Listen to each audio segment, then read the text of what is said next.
Your faith is your fortune. Chapter 2. You shall decree a thing. Thou shalt also decree a thing, and it shall be established upon thee, and the light shall shine upon thy ways. You will also decree a thing, and it will be established for you, and light will shine on your ways. Thou shalt decree a thing, and it shall come to thee, and light shall shine on thy ways. Job chapter 22, verse 28. So shall my word be that goeth forth out of my mouth. It shall not return unto me void, but it shall accomplish that which I please, and it shall prosper in the thing whereunto I sent it. Isaiah chapter 55, verse 11. Man can decree a thing, and it shall come to pass. Man has always decreed that which has appeared in his world. He is today decreeing that which is appearing in his world, and he shall continue to do so as long as man is conscious of being man. Nothing has ever appeared in man's world but that man has decreed that it should be. Nothing has ever appeared in man's world but what man decreed that it should. This you may deny, but try as you will, you cannot disprove it, for this decreeing is based upon a changeless principle. Man does not command things to appear by his words, which are, more often than not, a confession of his doubts and fears. Decreeing is ever done in consciousness. Man automatically expresses that which he is conscious of being. Without effort or the use of words, at every moment of time, man is commanding himself to be and to possess that which he is conscious of being and possessing.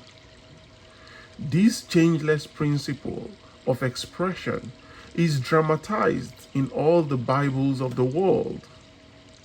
The writers of our sacred books were illumined mystics, past masters in the art of psychology.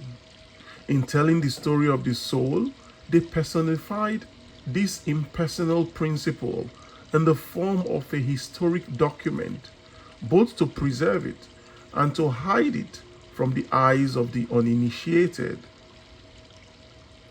Today, those to whom this great treasure has been entrusted, namely the priesthoods of the world, have forgotten that the Bibles are psychological dramas representing the consciousness of man.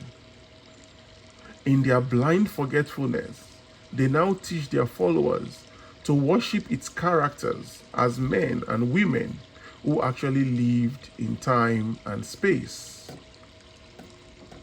When man sees the Bible as a great psychological drama with all of its characters and actors as the personified qualities and attributes of his own consciousness, then and only then only will the Bible reveal to him the light of its symbology.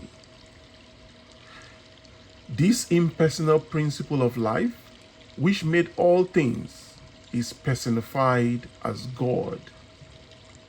This Lord God, creator of heaven and earth, is discovered to be man's awareness of being.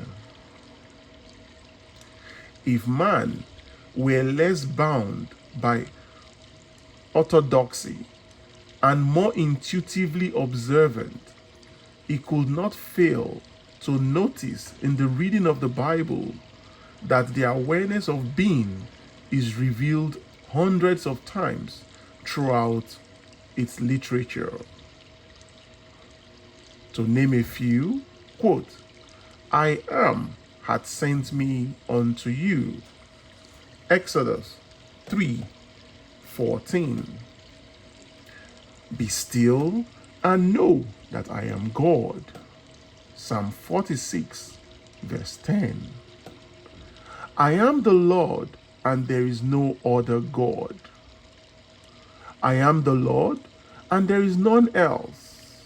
There is no God beside me." Isaiah 45, verse 5. "I am the Lord your God, and there is no other." Joel 2:27. "I am the shepherd. I am the good shepherd. The good shepherd giveth his life for the sheep." John 10:11.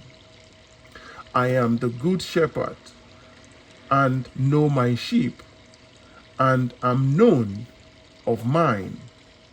John 10:14. "I am the door. I am the door. By me, if any man enter in, he shall be saved, and shall go in and out and find pasture." John 10, verse 9. "Verily, verily, I say unto you, I am the door of the sheep." John 10:7.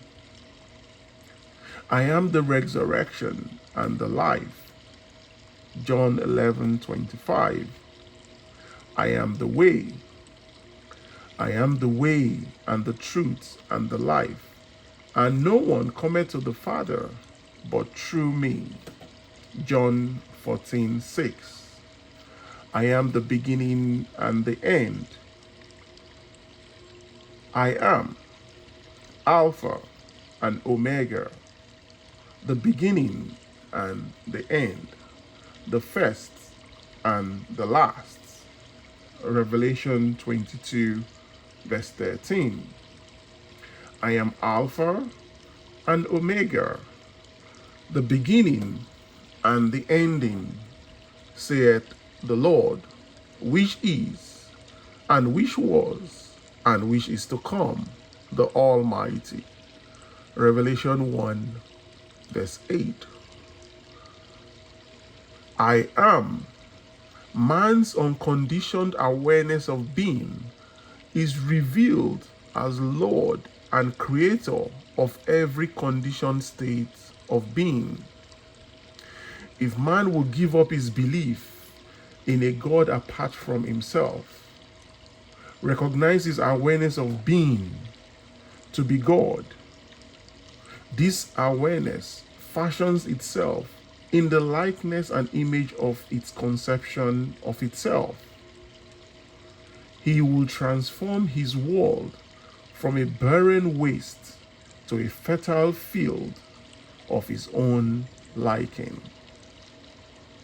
The day man does this, he will know that he and his Father are one, but his Father is greater than he.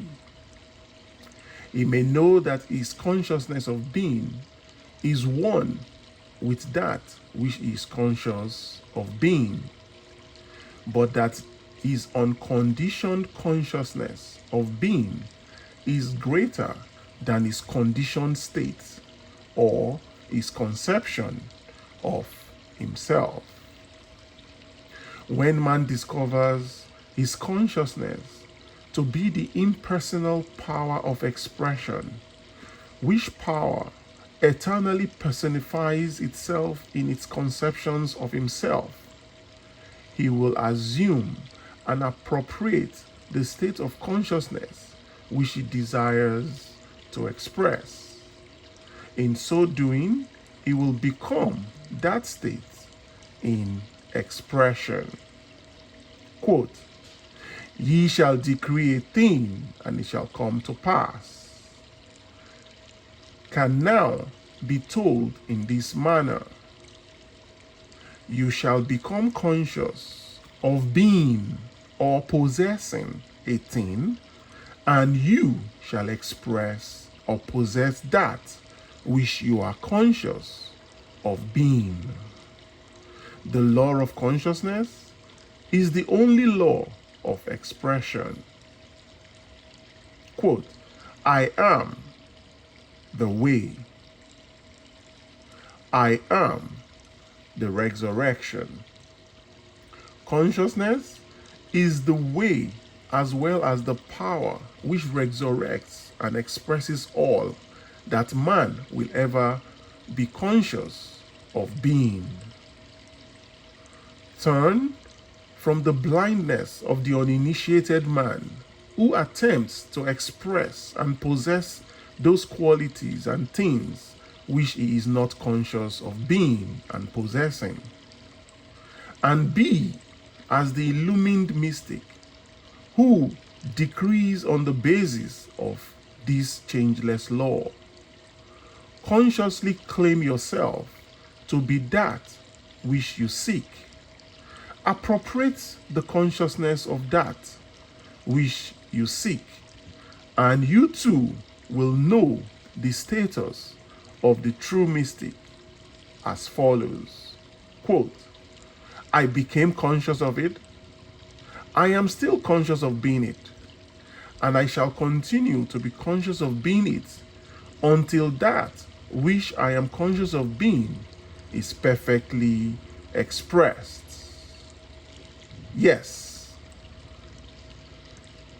I shall decree a thing, and it shall come to pass. End of chapter.